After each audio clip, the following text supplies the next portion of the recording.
Operation devil হান্টে এখন পর্যন্ত আশানুরূপ অস্ত্র উদ্ধার হয়নি, এমনটাই মন্তব্য করেছেন স্বরাষ্ট্র উপদেষ্টা অবসরপ্রাপ্ত লেফটেন্যান্ট জেনারেল মোহাম্মদ জাহাঙ্গীর আলম চৌধুরী।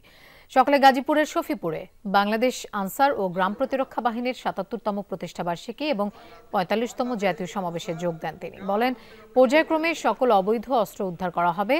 দেশের আইনশৃঙ্খলা পরিস্থিতি নিয়ন্ত্রণ এবং সামাজিক নিরাপত্তা নিশ্চিতে গুরুত্বপূর্ণ অবদান রাখছে আনসার সদস্যরা। এ সময় আনসার বাহিনীর কার্যক্রমের প্রশংসা করেন উপদেষ্টা। বলেন, আন্দোলনে তাদের যৌক্তিক দাবিগুলোর প্রতি গুরুত্ব দেওয়া হবে।